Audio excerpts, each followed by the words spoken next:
जी।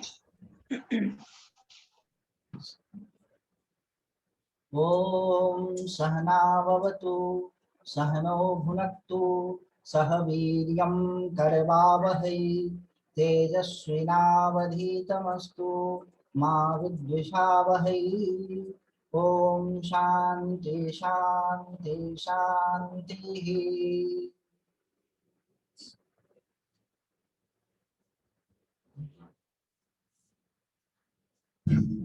Screen सबको दिख रहा है? शेयर स्क्रीन दिख रहा है जी। हाँ। हाँ जी। अच्छा, उषा जी आ गई। हाँ जी, हाँ जी, नमस्कार जी। नमस्कार। अब देखिए, हम लोगों ने संधि पढ़ लिया और उसके बाद हम लोगों ने थोड़ा बहुत कैसे शब्दों का परिवर्तन होता है, क्यों होता है, यह हम लोगों ने देखा। अब उसमें हमने देखा कि लिंग के आधार पर कैसे शब्दों का परिवर्तन होता है। स्त्रीलिंग है तो कुछ और हो जाएगा, पुल्लिंग है तो कुछ और हो जाएगा, नपुंसक लिंग है तो कुछ और हो जाएगा।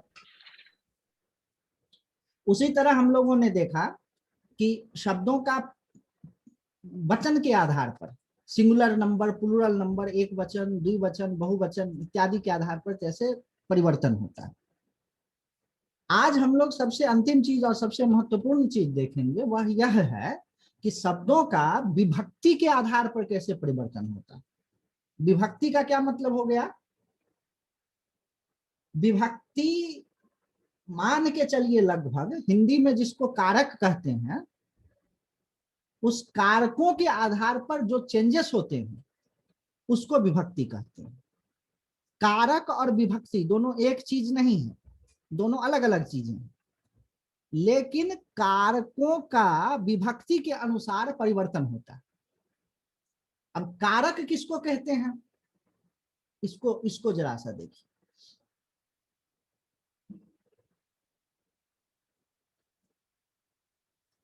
किसी भी वाक्य में सबसे महत्वपूर्ण जो होता है वह होता है क्रिया। ठीक है, ये नया वाला दिख रहा है ना स्क्रीन, क्रिया, और उसमें वो सब बना हुआ है, ये हुआ क्रिया।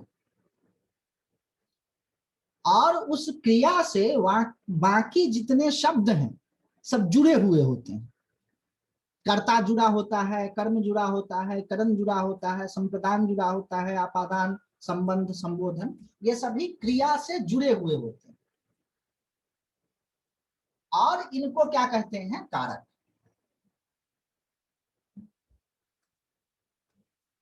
ये जिस प्रकार से जुड़ते हैं उसको कहते हैं कारक। अब देखिए कैसे कैसे जुड़ते हैं।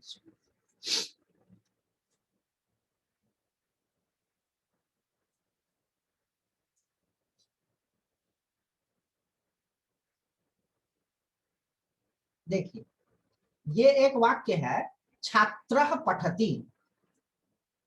आ गया ना नया स्क्रीन? सर आपने कहा, एक मिनट आचार्य आदित्य जी, हाँ, कारक और विभक्ति में फर्क कहाँ बताया आपने फिर? अभी नहीं बताया है, बता रहे हैं। आज हम लोग समझेंगे कि कारक और विभक्ति में क्या फर्क है। थोड़ा सा फर्क है, उसको समझना है। अब देखिए, ये एक वाक्य है, पहले कारक को समझ लीजिए फिर विभक्ति को आप समझेंगे। छात्रः पठति, ठीक है, इसमें क्रिया कौन सा है?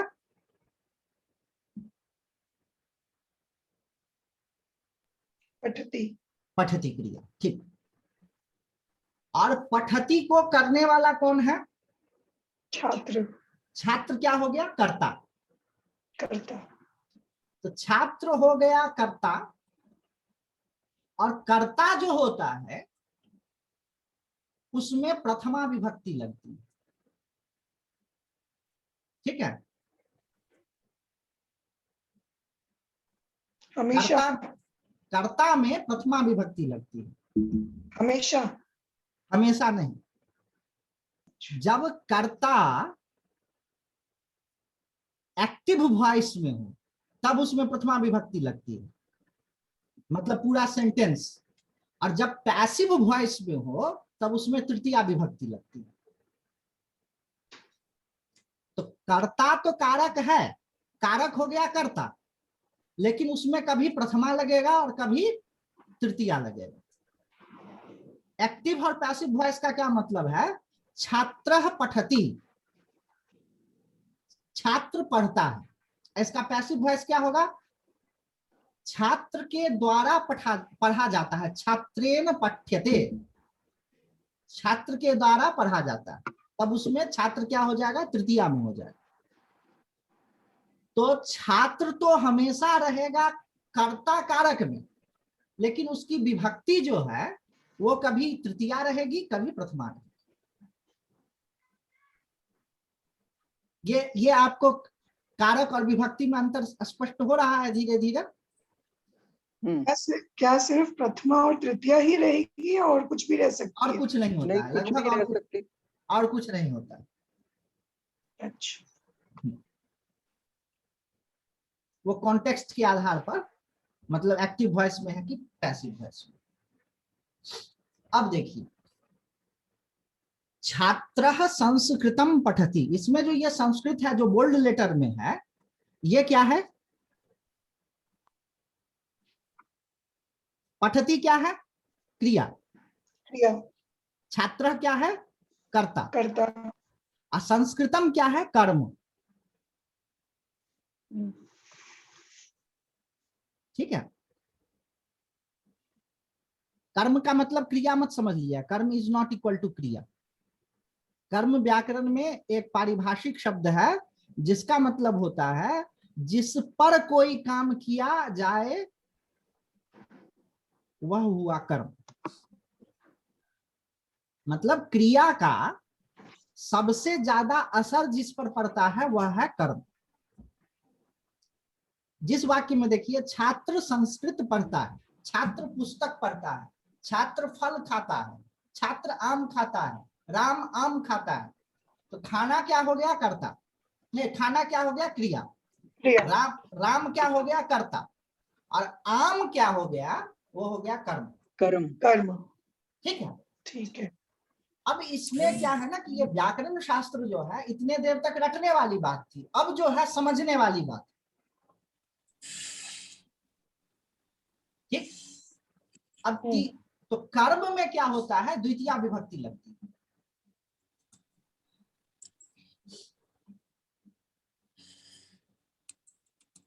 एक्टिव वॉइस में।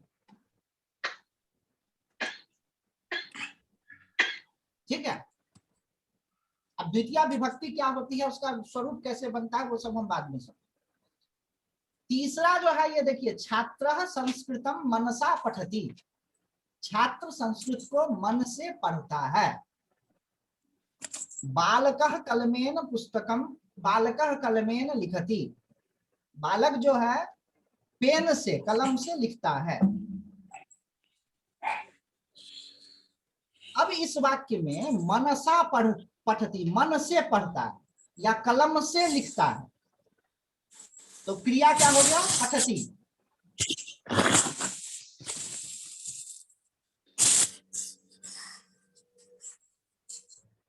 क्रिया क्या हो गया? पठति। कर्ता कौन हो गया? छात्र संस्कृतम मनसा पठति में कर्ता कौन हो गया? छात्र हो गया। छात्र हो गया। कर्म कौन हो गया? संस्कृतम। संस्कृतम कर्म हो गया। अब मनसा क्या हो गया? इंस्ट्रूमेंट, मनसा, करण हो गया। राइट। ठीक है, मनसा क्या हो गया? करण। करण में क्या होता है? तृतीया लगता है।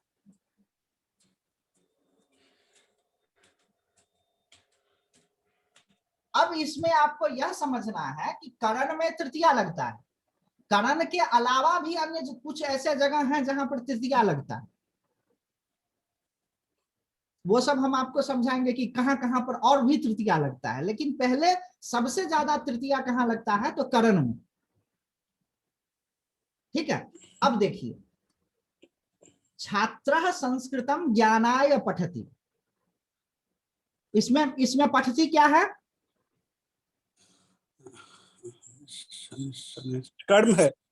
हाँ, नहीं, क्रिया है। क्रिया है। कर्म कौन है इस वाक्य में? मैंने संस्कृतम। संस्कृतम। और कर्ता कौन है? छात्रा। हाँ, और कर्ता जिस उद्देश्य से, जिस कारण से, जिसके लिए कोई काम करे वह क्या कहलाता है? संप्रदान। संप्रदान। संप्रदान। अच्छा अच्छा अच्छा, ज्ञान के लाभ के कारण से जो। हाँ, अच्छा अच्छा अच्छा। रामः बालकाय मोदकम ददाति। राम बालक के लिए मोदक देता है, लड्डू देता है। तो बालकाय के लिए, बालक के, बालकाय का मतलब बालक के लिए। हाँ, तो बालक जो होगा वह संप्रदान कारक कहलाएगा और उसमें चतुर्थी विभक्ति लगेगी। अच्छा, ठीक। ठीक अब है। इसमें आप कहेंगे कि अब कारक में और विभक्ति में क्या अंतर है? तो एक चीज और देखिए, जहां भी नमः होगा वहां पर चतुर्थी विभक्ति लगेगा। नमः शिवाय, सुना है ना ये शब्द? हाँ हाँ बिल्कुल। तो नमः जहां भी होगा, नमः के साथ में जिस शब्द का योग होगा उसमें चतुर्थी विभक्ति लगेगा। वह अच्छा। शायद संप्रदान कारक न भी कहलाए, क्योंकि ठीक है, या एक सेंस में कहला भी सकता है, लेकिन नमः के योग में चतुर्थी विभक्ति लगेगा। स्वाहा जहां भी होगा, नमः स्वाहा, स्वधा, वसट, इस सब में चतुर्थी विभक्ति लगता है। स्वाहा, इंद्राय स्वाहा, ये जो स्वाहा शब्द है ना, उसमें हमेशा चतुर्थी विभक्ति लगेगा। ठीक। अब आप धीरे धीरे समझिएगा, एक बार समझने की नहीं। जो कारक प्रकरण जो है ना, ये संस्कृत का सबसे मजेदार प्रकरण है। और कारक आप समझ गए, और समझना कोई ज्यादा मुश्किल भी नहीं है, जिस तरीके से हम लोग पढ़ रहे हैं। तो आप बस उसके बाद आप समझना शुरू कर देंगे। अब देखिए, ये पांचवा जो है यह है छात्र संस्कृतम आचार्यात पठति। जिससे कोई चीज दूर हो या अलग हो उसमें लगता है पंचमी। बालक घोड़े से गिरता है, ठीक है, तो घोड़े से गिर रहा है, अस्वात पतति। अब घोड़ा क्या हो जाएगा? अपादान। दो चीजें अगर एक दूसरे से अलग होती है तो जो चीज अलग होती है वह तो कर्ता हो जाएगा, और जिससे अलग होती है वह पंचमी, वह जो है अपादान होगा। अपादान का मतलब ही होता है कोई चीज किसी चीज से अलग हो जाना। वृक्ष से पत्ता गिरता है, वृक्षात पत्रम पतति। ठीक है। आचार्यात पठति। अब इसमें आचार्य से ज्ञान निकल करके छात्र में जा रहा है, तो उसके भी योग में पंचमी होता है। ठीक। अभी और भी समझाएंगे, फिर हिंदी में भी समझाएंगे, थोड़ा थोड़ा सा भी ले लीजिए।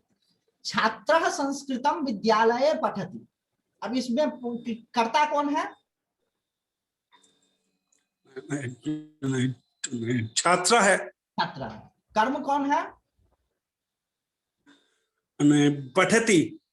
कर्म, कर्म इज नॉट इक्वल टू क्रिया। कर्म कर्म कर्म है संस्कृतम। संस्कृतम कर्म। और पठति क्या है?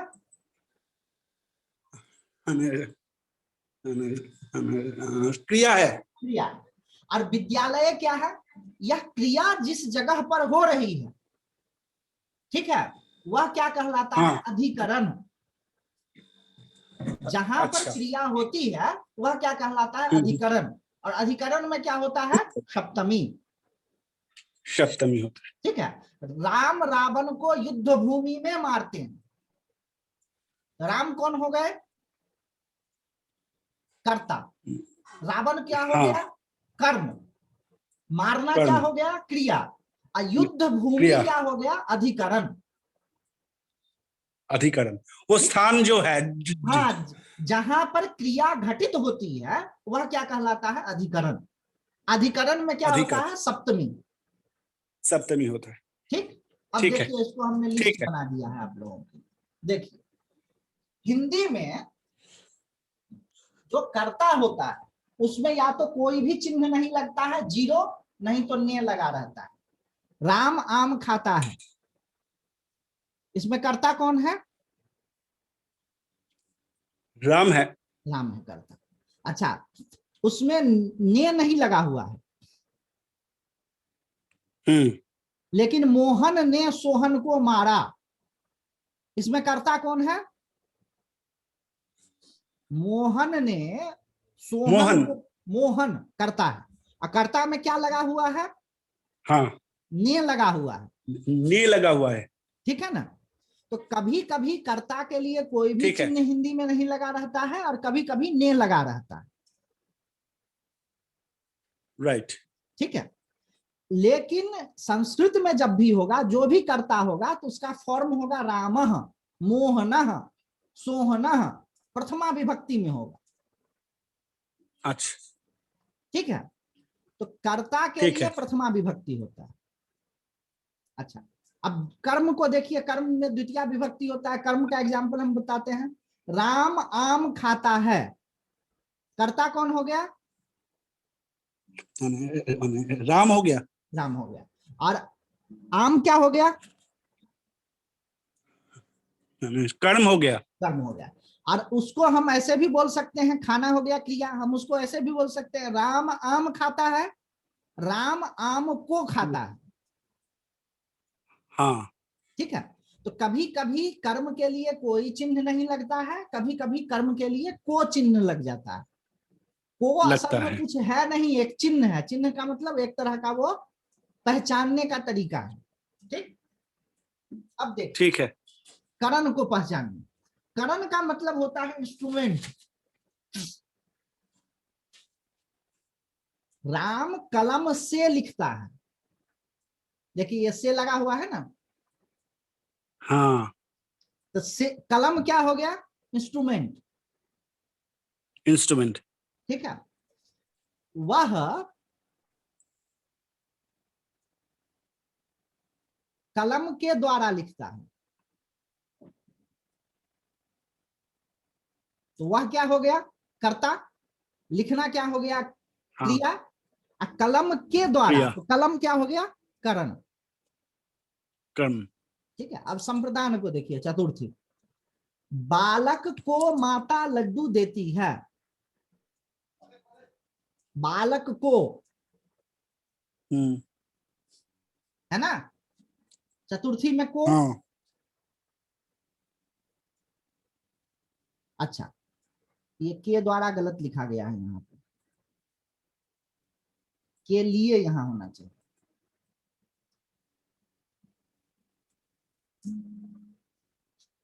अच्छा, अथवा बालक के लिए माता लड्डू देती है। दोनों ही केस में क्या होगा? जिसके लिए कोई काम किया जाए या जिसको कुछ दिया जाए, वह सब क्या कहलाता है? संप्रदान। और संप्रदान में क्या होता है? चतुर्थी। चतुर्थी। अब देखिए, दो ठो से यहाँ पर लिखा हुआ है। एक तो ऊपर में से लिखा हुआ है करण के अर्थ में से, और एक अपादान के अर्थ में से लिखा हुआ है। जिससे कोई चीज अलग हो उसमें भी से लगता है। हिंदी में लगता है ना, पेड़ से पत्ते गिरते हैं, और कलम से लिखता है, लेकिन दोनों के अर्थ में अंतर है। आप समझ रहे हैं बात को? वह कलम से लिखता है, उसमें से का मतलब क्या है? से किस चीज के लिए है? करण के लिए है। इंस्ट्रूमेंट ऑफ राइटिंग क्या है? कलम। अब पेड़ से पत्ते गिरते हैं, उसमें क्या है? पेड़ क्या है? पत्ता तो गिरता है, तो करता हो गया पत्ता, गिरना क्या हो गया? क्रिया। और से क्या हो क्रिया। गया? पेड़ क्या हो गया? पेड़ से। तो जिससे कोई चीज अलग होती है, तो जिससे अलग होती है उसमें से लगता है। ठीक है, इसका ठीक उपयोग है। कंपैरिजन के लिए भी होता है कि वह सबसे बड़ा है। ठीक है, राम से अच्छा कोई नहीं है, तो राम से अलग करके बाकी सबको दिखलाया जाता है, तो वहां भी पंचमी लगता है कंपैरिजन के लिए भी। चलिए, षष्ठी क्या है? अब अपने आप में कोई कारक नहीं है, षष्ठी विभक्ति है। षष्ठी क्या करता है कि बाकी सबों का एक दूसरे से संबंध जोड़ता है। जैसे कि राम का भाई लक्ष्मण मेघनाद को मारता है, तो राम का भाई लक्ष्मण मेघनाद को मारता है। यहां पर कर्ता कौन है? राम का भाई लक्ष्मण मेघनाद को मारता है, कर्ता कौन है? अच्छा, क्रिया लक्ष्मण कौन है, लक्ष्मण करता है, लक्ष्मण है, हाँ। और क्रिया कौन है? मारना। हाँ, और राम का लक्ष्मण के क्या साथ संबंध है, यह क्या बताता है षष्ठी में? राम का भाई, तो डायरेक्ट वह हाँ, क्रिया से नहीं जोड़ रहा है राम को, समझिए बात को। डायरेक्ट राम को क्रिया से नहीं जोड़ रहा है, राम को लक्ष्मण से जोड़ रहा है और लक्ष्मण को मारना से जोड़ रहा है। ठीक, समझ रहे हैं ना बात को? इसीलिए संबंध को जो है कारक नहीं कहा जाता, संबंध को विभक्ति कहा जाता है। कारक की परिभाषा यह है क्रियान्वयी कारकम, क्रिया के साथ में वाक्य के बाकी चीजों को जो जोड़े उसको कहते हैं कारक। तो कर्ता क्या होता है? क्रिया को करने वाला। कर्म क्या होता है? तो क्रिया का असर जिस पर ज्यादा पड़े। करण क्या होता है? तो जिसके द्वारा क्रिया किया जाता है। संप्रदान जिसके लिए क्रिया किया जाता है। अपादान जिससे कोई चीज अलग होता है। तो ये सब तो डायरेक्ट क्रिया के साथ में बाकी शब्दों को जोड़ रहा है। संबंध क्या है कि क्रिया को नहीं जोड़ता है, बाकी चीजों को उससे जोड़ता है। बाकी चीजों को उस शब्द से जोड़ता है। वह शब्द जो है कर्ता भी हो सकता है, कर्म भी हो सकता है, करण भी हो सकता है। एक और वाक्य देखिए, रावण का भाई कुंभकर्ण मारा गया। इसमें कर्ता कौन है? कर्ता नहीं है इसमें। कर्म कौन है? कुंभकर्ण। कुंभकर्ण कर्म है। और रावण क्या है? कुंभकर्ण से रावण जुड़ गया, रावण का भाई। हाँ, ठीक है, समझ रहे हैं बात को? तो डायरेक्ट हाँ, हाँ, डायरेक्ट जो रावण है वह क्रिया से नहीं जुड़ा हुआ है। क्रिया से डायरेक्ट तो कुंभकर्ण जुड़ा हुआ है, क्रिया का कर्म है वो, लेकिन उस कर्म से रावण जुड़ा हुआ है। तो यह हो गया संबंध। अधिकरण क्या है? क्रिया जहां पर भी होती है उसको कहते हैं अधिकरण।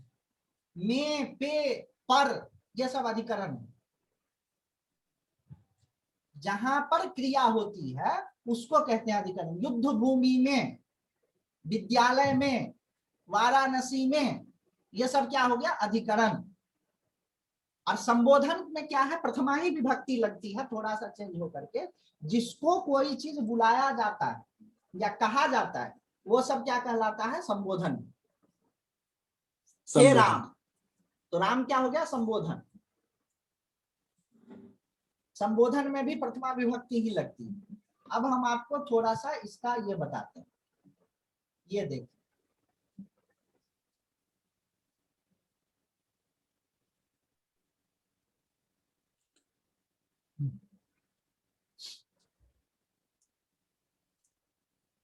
ये है बालकः। इसका क्या मतलब हो गया? अगर कहीं पर बालकः लिखा हुआ है तो बालक करता है, ठीक है। कहीं पर बालकम लिखा हुआ है, इसका क्या मतलब है? द्वितीय। द्वितीय है, मतलब क्या है? कर्म है वो, ठीक है। जैसे कि कहीं पर लिखा हुआ हो बालकः, मारना का क्या होता है? हंति। अगर बालकः हंति लिखा हुआ है तो इसका क्या मतलब हो गया? बालक मारता है। हंती मतलब होता है मारना, ठीक। अब बालकम हंती लिखा हुआ है, इसका क्या मतलब हो रहा है? बालक को। बालक को मारता है, ठीक है। अब बालकेन ठीक है। बालकेन हंती का क्या मतलब हो गया? से हाँ, से मतलब कि बालक का उपयोग करके किसी को मरवा रहा है, बालक से मारता। समझ में आ रहा है ना? हाँ। अच्छा, बालकाय हंती लिखा हुआ है, तब क्या उसका मतलब हो गया? के लिए। हाँ, कि कोई बालक पर कोई शेर ने आक्रमण कर दिया, उसने उस शेर को मार दिया, उससे पूछा क्यों मारा, तो बालकाय हंती।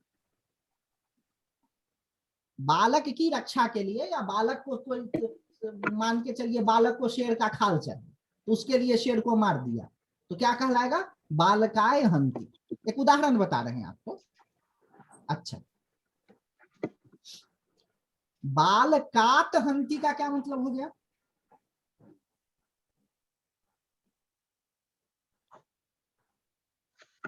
अगर कहीं पर बालकात हंती, संबंध।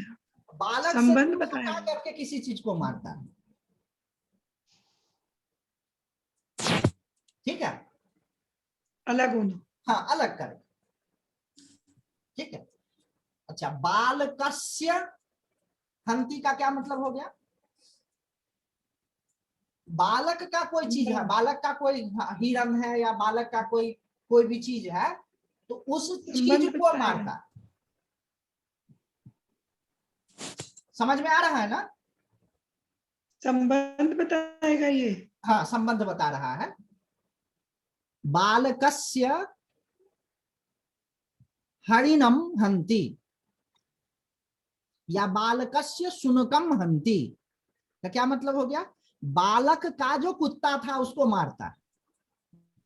हंती मत कहिए, हंती से थोड़ा मतलब जान से ही मार देना, ताड़यति कहिए मतलब डंडा से मारता। तो बालकस, हाँ हाँ, तो बालकस्य शुनकम हंति ताड़यति, इसका क्या मतलब हो गया? बालक का जो कुत्ता था उसको मारता है डंडा से, ठीक है ना? ठीक है जी। जरा भी शंका हो तो इसको पूछ लीजिएगा, ठीक। अच्छा, बाल के हंती, बालक के माथे में जू हो गया है, जू समझते हैं, लाइसेंस। अब उसको पकड़ करके वहीं पर मार दिया। एग्जाम्पल थोड़ा वो है, लेकिन जहां पर कोई एक्शन होता हो उसको क्या कहते हैं? उसमें लगता है सप्तमी। जैसे कि है, मान के चलिए विद्यालय है, तो विद्यालये बालकाः पठन्ति का क्या मतलब हो गया? बालकाः पठन्ति का क्या मतलब हो गया?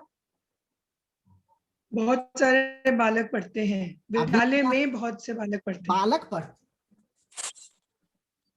ठीक।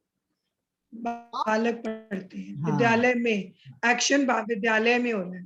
एक्शन विद्यालय में।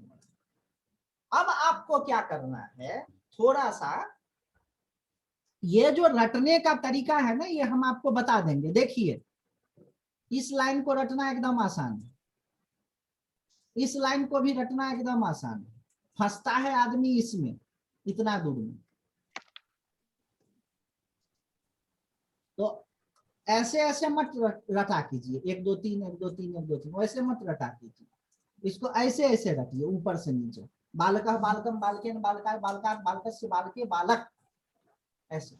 और रटने की भी जरूरत नहीं है, वो किताब लगभग आप सब लोगों के पास में होगी, उससे बीच बीच में देखते जाएंगे तो अपने आप आपके दिमाग में रेफरेंस बन जाएगा। जहां भी आप बालकेन देखेंगे, कलमेन देखेंगे, बस अपने आप दिमाग में वो इंस्ट्रूमेंट है ऐसा आ जाएगा। जहां भी आप बालकाय देखेंगे तो आपके दिमाग में खटाक से आ जाएगा कि ये बालक के लिए कुछ कह रहा है, ठीक। अब हम आपको एक श्लोक दिखाते हैं। श्लोक अब धीरे धीरे हम लोग पढ़ना शुरू करेंगे ना। सारे लोग क्या कीजिए, कोई भी ग्रामर की किताब हो जहां पर राम का इस तरह से करके दिया हुआ हो, जिस तरह से बालक का है उसी तरह से राम का भी होगा। तो रुक जाइए, इसको राम शब्द को इस तरह से किया हुआ हो ऐसा कोई निकाल लीजिए। अब देखिए कैसे पढ़ा जाए। पहला क्या है, पढ़िए तो इसको क्या है? रामो। हाँ, रामो रामो राजमणि राजमणि सदा विजयते, रामं रमेशं भजे, रामेणाभिहता निशाचर चमो, रामाय तस्मै नमः। रामान्नास्ति परायणं परतरं, रामस्य दासोऽस्म्यहं, रामे चित्तलयः सदा भवतु मे, भो राम मामोद्धर। ठीक। अब देखिए यहां पर क्या है, रामो राजमणि। कुछ याद आ रहा है वो कब कब हो जाता है? इसमें कहीं पर बालको तो नहीं लिखा हुआ है क्या? कहीं पर बालको लिखा है? हुआ है। कहाँ लिखा हुआ है बालको? बालकौ लिखा हुआ है, बालको नहीं लिखा हुआ है। देखिए ये रामो है ना, ये तो रामो है।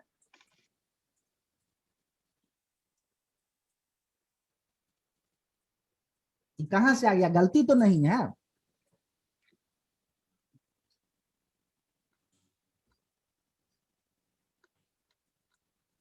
याद कीजिए, रामः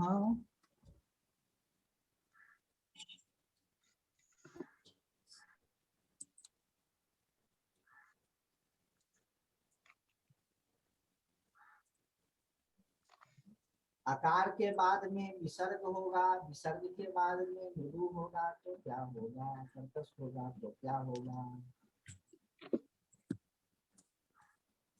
ये रामः है, जो संधि के नियम के तहत राम से रामो हो गया।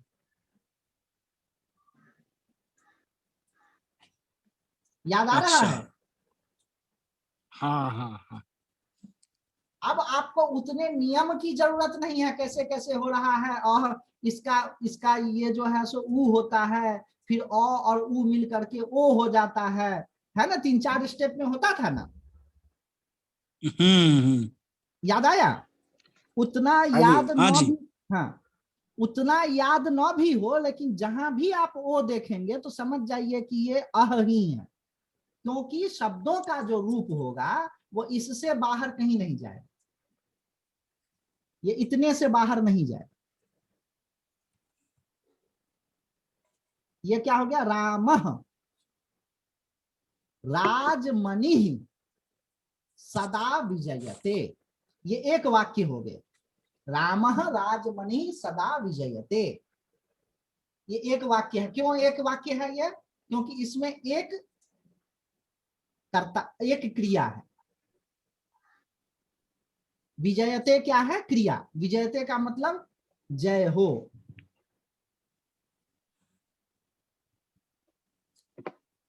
इसको तोड़ेंगे तो कैसे होगा? रामः विजयते।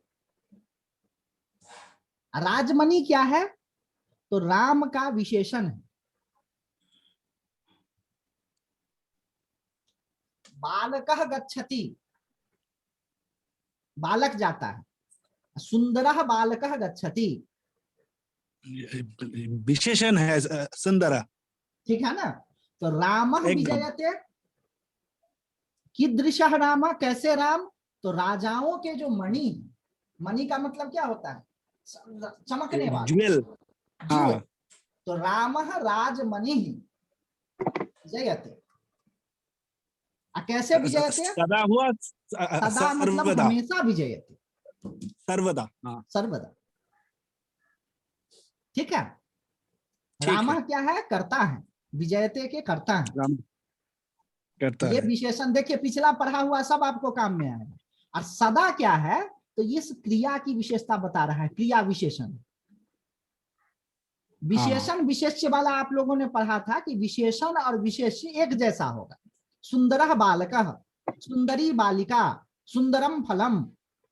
तो रामः चूंकि पुल्लिंग में है, एक वचन में है, प्रथमा विभक्ति में है, तो राजमणि भी पुल्लिंग में एक वचन में प्रथमा विभक्ति में होगा। आ रहा है? धीरे धीरे स्पष्ट हाँ हो जी। जाएगा, एक बार में। अच्छा, ये दूसरा वाक्य है।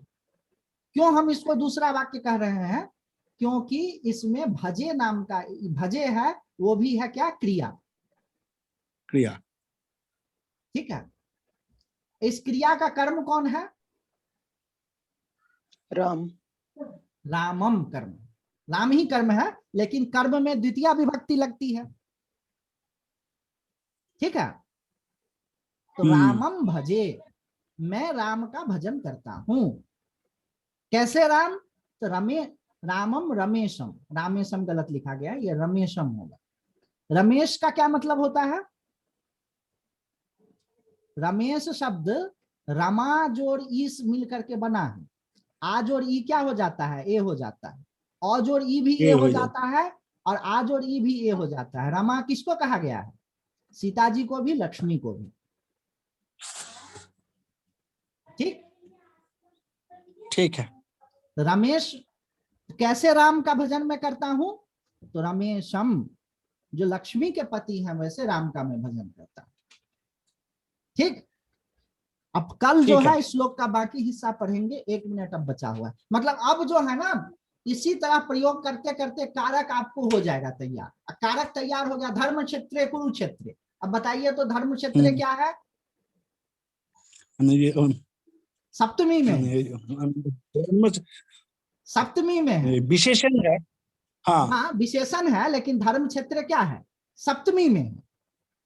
हाँ, धर्म क्षेत्र कुरुक्षेत्र का विशेषण है, कुरुक्षेत्र इसमें वो है, लेकिन सप्तमी में है। बालके जिस तरह से है ना, उस तरह से वो भी है। एकदम मतलब कि अब एकदम आप लोग जो है ना रास्ता पकड़ लिए हैं फटाफट। कल इस श्लोक को पूरा करेंगे।